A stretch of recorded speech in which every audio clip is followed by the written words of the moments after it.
Hi and welcome to the first episode ever of Gigmann TV. Thanks for tuning in. And look who we've got here in the studio, music from the mill. We have got Nick Barlow and The Bad Noise. They've just done a fantastic acoustic session for us, and they've agreed to answer some very, very controversial or tricky questions. We'll see as it goes on. So, thanks guys for doing the session. No Absolutely sounded fantastic, and thanks for your time and coming in. Thank you. Got all my questions written down here on my phone, so I better hurry up with it. So basically, local Peel boys, you've been playing for quite a while on the island, haven't you? Can you give me a bit of history of the band from scratch and up to present day, and also can you tell me what you were doing before the band, collectively and as individuals? Briefly. That's too many questions in one. All right. Tell me what you want to tell me. Personally, how long's the band been together now? We started off as a three-piece, just before John. TT Week 2012. Yeah, so there's just John, myself and Dave who had more important things to do. Dave, and we started off probably 2 years ago, just over 2 years now. That's how long we've been together, and personally I've only ever really been in one other band, and I've just spent my time in my bedroom writing music solely. Obviously these guys have all got their own stories, so Stu, Let's go for it. Oh, I've been playing in bands probably 20 years. Wow. Started off in the early days in bushies, in rock bands. I hear it was a legendary place. It was a on the legendary island, place, absolutely legendary place. Before my time. Miss it dearly, dearly. It just had a unique vibe about the place. Nothing has ever come out of the Isle of Man like that ever again. It really was just a one-off, amazing place. Great place to play. Yeah. Great crowd. You had every misfit under the sun there. Sounds like a good place. So I've progressed through, played through rock bands, indie bands, blues bands. Took a few years out to do a bit of my personal stuff, songwriting, doing an album myself, learning how to produce a little bit. So you all pretty much songwrite then as individuals, would you say? I do. You I've had a go. Yeah. The other one, unsuccessful. You've got all your own recordings online, haven't you? I remember hearing about that. Here and there. well, me and Mark actually done an album. Oh wow. Together about 3 years ago. Longer than that. 3 or 4. 3 or 4 years Wow. ago. And is that available online? Can you... No, it was just it was a personal project and a learning curve to learn about the producing side of it as well. Fair play, yeah. It was me, Mark, and a friend of mine, Stephen I Parry. think there was about 50 CDs done or something like that. 100, I think we 100. done. Yeah, 100 we done. Excellent. That's cool. all of the same song or like different songs on each one? It was an album. It was an album. Different songs. So John, what about yourself? I started playing when I was at school, when I was 11. Didn't really do anything while I was at school, and life sort of began when I went to college. Met other people, sort of like-minded people, started playing gigs and stuff like that, and sort of from there I joined Pigs on the Wing back in the day. From there I went off, did a little bit of touring in England with Barry Nelson, who's still kicking around now. Yeah, Barry's a good storyteller. Yeah, he sure is. From there, came back about 2000. Played in lots and lots of cover bands, really. A lot of them different and stuff like, you know. I still play with DCAC. Cool. I played with Brazen, the Yo-Yo Hearts. That was an original band. Who else? Just goes on. Ed Force 9. Oh, very good band. Yeah. Lots of bands. That's great. This is Dr. Q. Dr. Q, of course. Played with Calf Crow and the orchestra, and Yeah, lots of stuff. That's a good He's one. kind of a big deal in the drum world. Yeah, he is a kind of a big deal, isn't he? He's like that wine, he's a certain vintage. No, I'm a certain vintage. Yeah. Can everybody stop crossing the legs the same way as me? Right, okay, so the last time I saw you guys play live was at the Big Beat fundraiser down at Port St Mary, and that's my phone dying. What did you use your phone for, Alex? It's got my questions on. Yeah, the fundraiser was, I must say, for me, I followed you guys right from the start when you were the three-piece, from the little pubs up into the big Port St Mary gig, and for me that was like the epitome of where you've come from and where you are now. For me, it was really victorious. It was a beautiful, beautiful gig. I believe you had a certain well-known individual playing with you. Yeah, Mr. Dave Knowles. Fantastic. So Great. you guys get on well? I mean, yeah. I mean, he's a fantastic guitarist. He's one of the best guitarists in the world. But he's a nicer guy. He really is he's just the best guy. He really is. He's such a lovely, genuine, humble dude. He really is. He's a pleasure to be around. You can see that in his music. What comes across when he plays is that in his energy of his playing, it's just his enthusiasm for it. He encourages you to do better. Yeah, exactly. That's the the best thing. sort of musicians as well. He'll be playing a solo. We had a gig down the station. This was pre-Mark joining the band, and he was playing one of his own songs, and he just turned around quickly to me with his guitar, like, "It's your turn." So I was put on the spot. The musician communication sort of thing. I was put on the spot, and for about 5 minutes we just bounced off each other, and it was just off the cuff. It's done us as a band, the world of good, just to have that somebody who really knows what they're doing and really has an exposure to the music world itself, to turn around, for me personally anyway, this is how I feel, to turn around and say, yeah, I want to come and play with you guys. Yeah. It really gave me a boost. It's an honour. You could see that on stage as well, because all of us being musicians, we know, like, when you hit a certain chord, or you play a certain riff, or you sing a certain vocal line, and you just know you've hit it, and it elevates you. And you could see that night that you were, as a collective, you were completely elevated together. And it was along with your sister Katie, the whole lot of you together. Just, I thought, I don't know what the rest of the audience thought, but they seemed to really appreciate it. I thought it was amazing. I think Davey was as well. He was ever the gentleman. He never, at no point did he go, right now this is going to be the Davey Knowles show. It's all about being humble. He sort of pushed us and said, "Come on, I want to play with you." Yeah. And it was really like having somebody sort of saying, go on. You're good at this. Go for it. That's fantastic. And it really, for me personally, it's given me I've always questioned myself, and I've always been my own worst critic. And having Davey sort of say, "Yeah, I want to come and play with you," is an honour, really, isn't it? Yeah, of course it is. That's great. So, tell me about this album that's coming out. You've been working on it for quite a while, haven't you? I believe. You want to do this one? No, you can feel this one. Okay, so we did record, and we spent 3 days, because I've always had the same idea in mind, which is that I didn't want to do this overlaying of tracks in a little room and right now you do your part, you do your part, you do your part. I want it to be the actual sound as is and live and as close to as we, and the actual music as opposed to a recreation of the music made in the studio. And we tried it and we didn't fail, but one thing and another, with a few problems with our playing and with the recording process, I think it's looking like we're going to have to go back and start again. But it was good learning curve. It was brilliant learning curve. The next recording of the same time can even. I think as a unit, I think we're listening back on it now. And Yeah. a few months have gone by, and we're listening back on it, and everybody's parts and the songs themselves have grown slightly from playing them live. Yeah. And now it's listening back on something. I've only just joined as well. So Yeah. Mark was pretty much put on the spot there. Yeah, it was your first couple of weeks, wasn't it? Yeah. So. I've been in the band about 4 weeks too. It was a big ask. Well, it's just like what we were saying, with the Davey gig. You have to grow together, don't you? And you have to have that magic together. And sometimes it works, and sometimes you just have to work at it.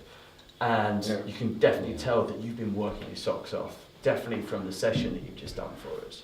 I think absolutely brilliant. Absolutely brilliant. Yeah. So, songwriting wise, tell me about the themes of the songs. What do you actually sing about? What drives the topics of the songs? Are there any consistent themes that go out throughout the tunes? I'd say that time is always a consistent thing, a consistent theme with me. Whether it's time that you've wasted, or the time that's ahead of you, or worrying about time or not having enough time. Time is a big issue with all the songs. But there's songs about relationships, good So do you and think- bad. So do you think out of that time issue, do you think there's regret in the songs, or Yeah, of optimism? course. I mean, everybody's full of regret, and some of the songs are about regret, and then some of the songs are about the point at which you learn to deal with some kind of regret, and you have a nice song and an upbeat song, and it's about a very sad time, but I suppose it's just how life moves. You got your good times and your bad times, and I think every song that I've written has an element of.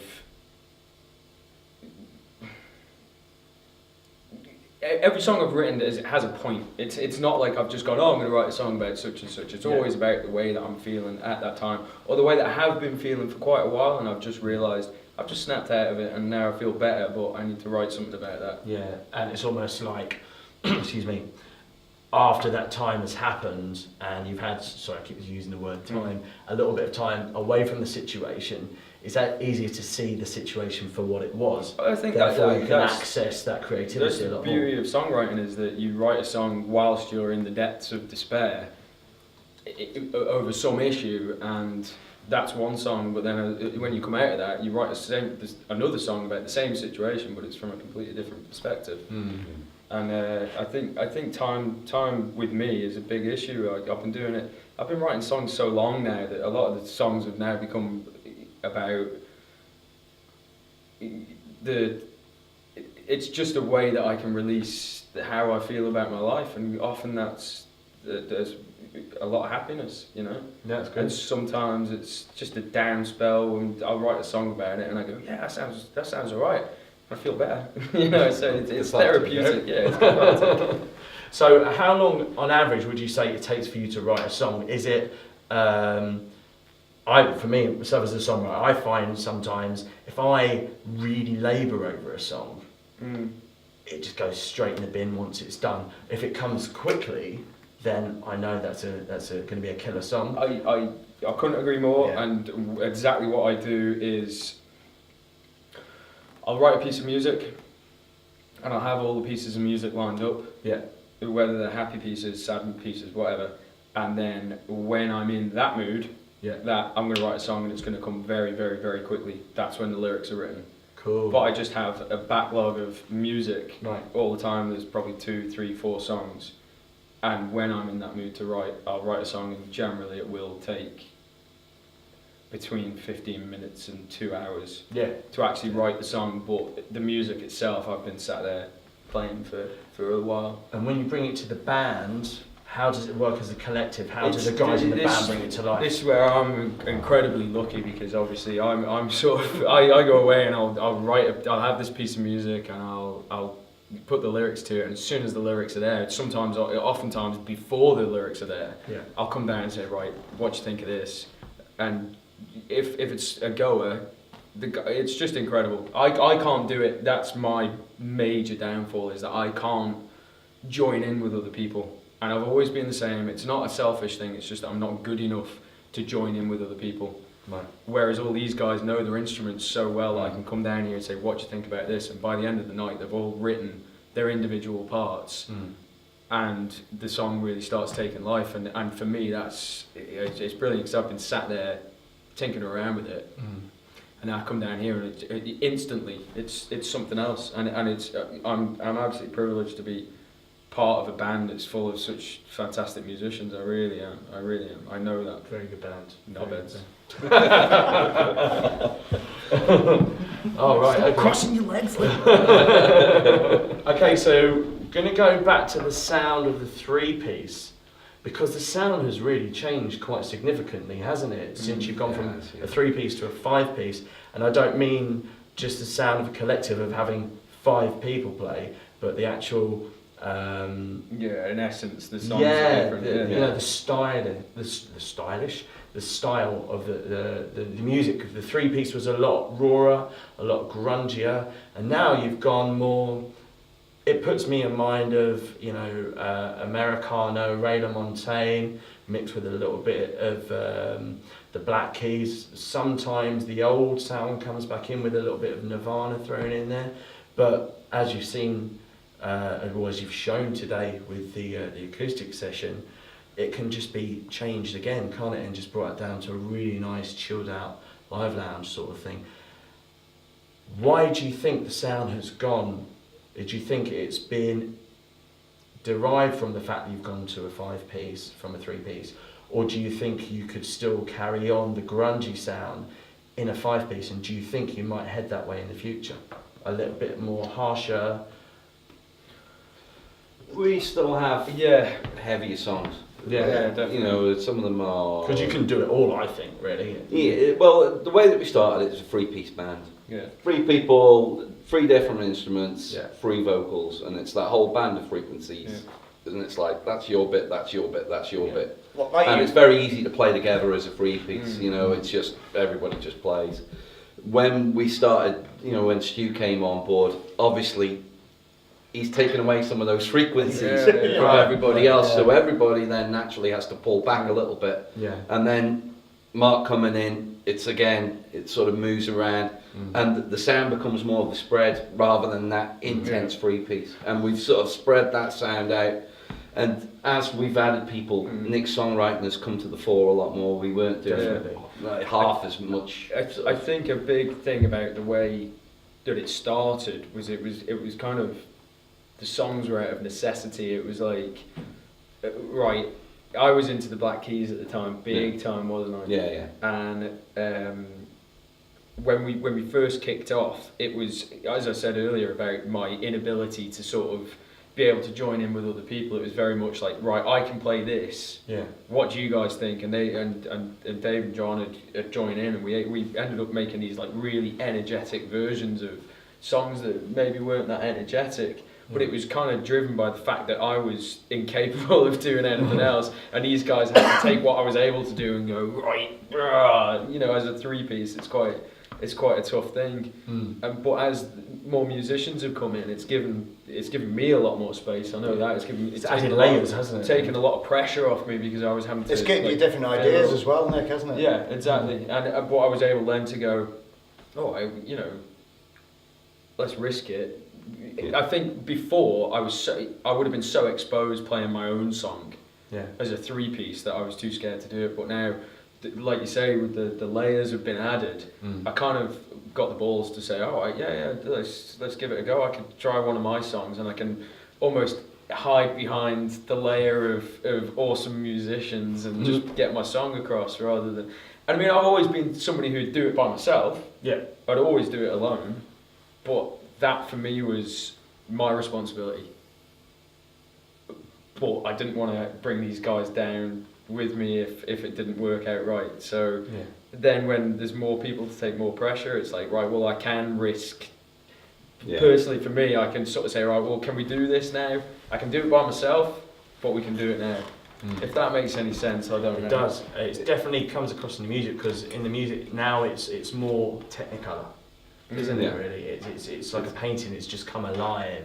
It's gone to that sort of. It's more of a sort of widescreen sort of more of an immersive sound. You know, there's a lot more in there. Yeah, definitely.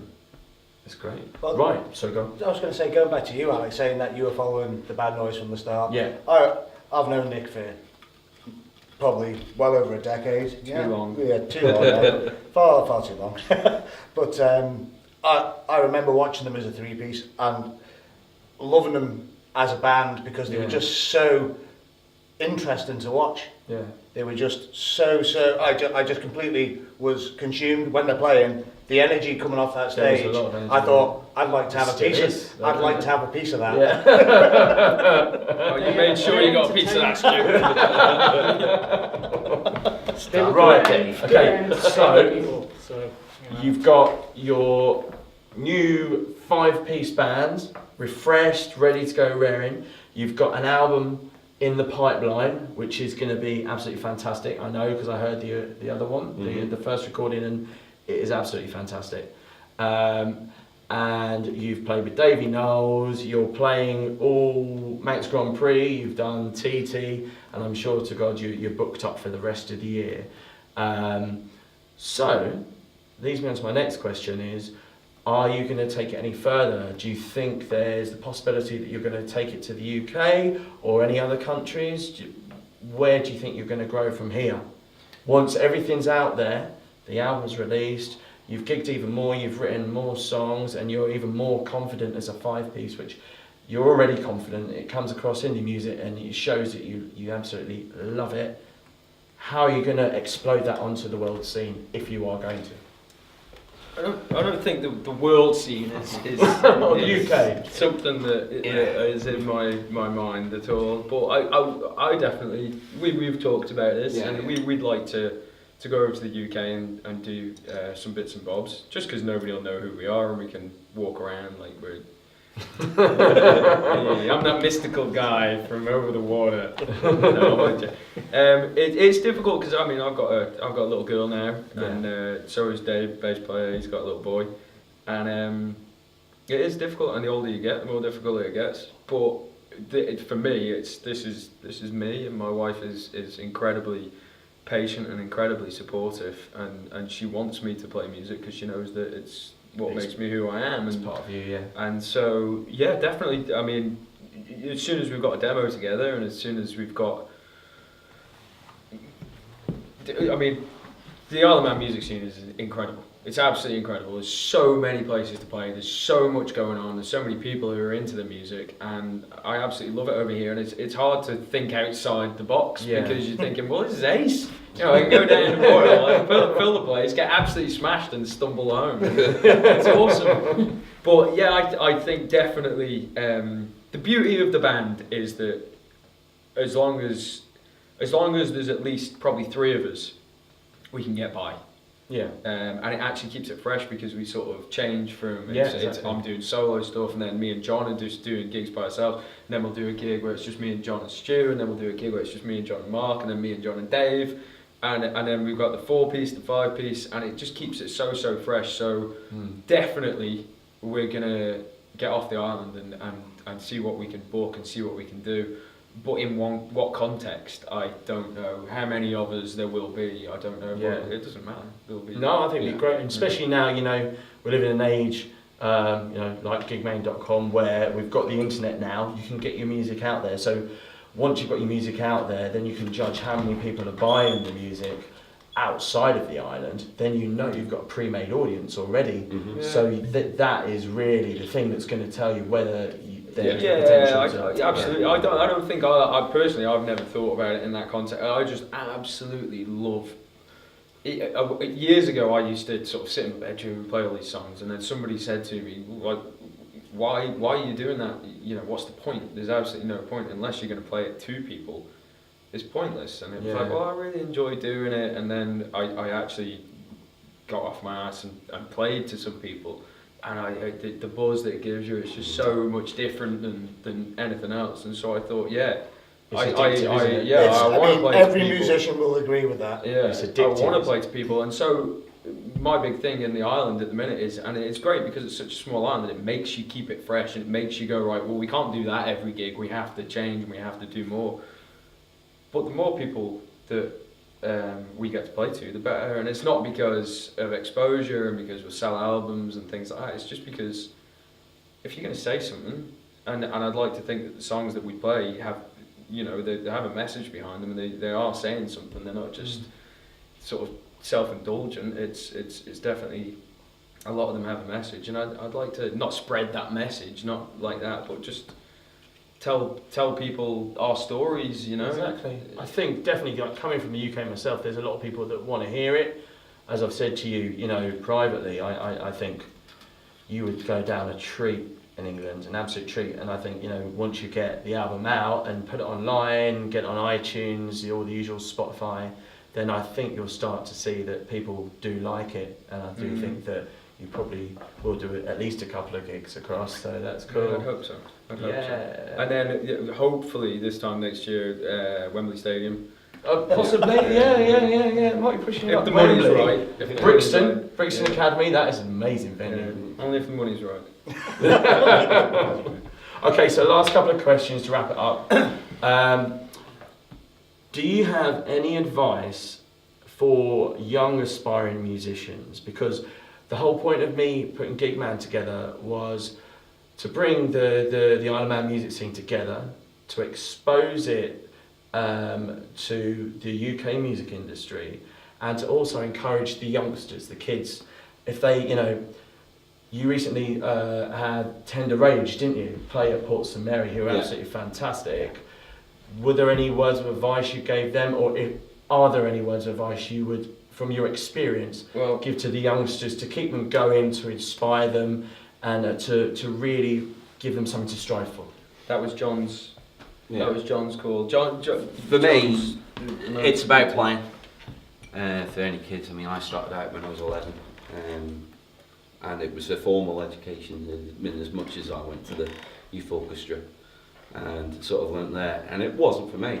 At that time, they didn't have the sort of things like the sound checks and things like that. I mean, in my year of school, there's a couple of people singing, there's a couple of DJs. Other than that, there's nobody from my whole year at school.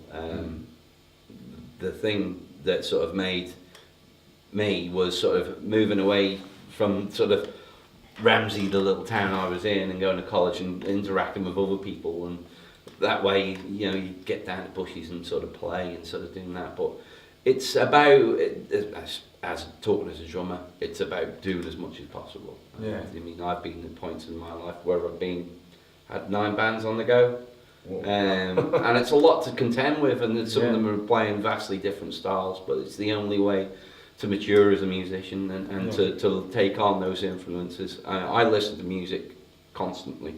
Him, not so much. But you see, he's got a vision. I do not listen to music at all. How bad am I? I do not listen to music at all. I never listen to nothing. But he has a vision with the songs, you see. And for the rest of us, it's about unlocking those little bits and going, right, I kind of, what I see in there is this. And then when that pulls together, that's the collaboration sort of aspect of the music. But so would you say, with regards to the youngsters, would you say that communication is a big thing between band members, so communicating such so you can bring the best out in each other? Yeah, I mean, it doesn't matter what you're doing, if you're writing your own songs or playing covers or whatever, it doesn't really matter. You're making music, and especially if you're like a sideman, you know, you don't have to be the main songwriter, you don't have to be playing your own songs. It's about developing your style and how you play your instrument. So Mark, staying very quiet over there, how have you found the induction? Because you're quite new to the band, aren't you? How have you found settling into the band to an already established group, band of brothers? It's been great. Yeah. I've enjoyed every minute of it. Nick's songs have given me the chance to sort of come up with guitar licks and little ideas I've had stored up for years anyway. Because I mean, it's the first band I've been in, so it's just been great. And he's been brilliant because he's not once turned around and said to me, "Mark, that's." I thought it. At times. In story, yeah. You know, I am. he's not. been- I and am. he's been- I'm and joking. it's been great. I've loved every minute of it. You know, it's given me the chance to sort of shine a little bit and bring some of my ideas to it. And he's, you know, it's been great. The whole lot, gigging and everything. And for our final question, if there were 3 well-known acts that you got the chance to support, who would they be and why? Or let's not say 3, let's say 1 each, so 4. Okay. Well, with me, my biggest songwriting influence over the years has to be Neil Young. Cool. I absolutely adore Neil Young. I also love Crosby, Stills and Nash. So if I could get Crosby, Stills, Nash and Young and support them, that would be just the best. Brilliant. Nick? Fabulous Harry Dean, I reckon. I reckon that'd go well. Yeah. Yeah, I mean, I'm just going off the influences bit. My old man's always been a massive influence on me, so yeah, I'd support my dad. That's cool. And he's a legend. And he's a legend. Yeah. He's very good. Very good. John? For me, probably Zeppelin. Oh, Really try and get backstage. Sorry. Just said the bad word and the bad noise. Right, so we had the Zeppelin, and to finalise it off, the Beatles. the Beatles. Wow. Cool. What? You're out of band. That's it. Done. The Beatles. See you later. So, ladies and gentlemen, thank you very much for watching this very first episode of Gigman. Keep your eyes peeled on the site for more episodes to come. And I want to say a big thank you to Nick Barlow and the Bad Noise. I hope you enjoyed the acoustic session they do. It is absolutely brilliant. And thank you very much for being here with us. Thanks, Alex. Top man. Cheers, man. Good man. Cheers.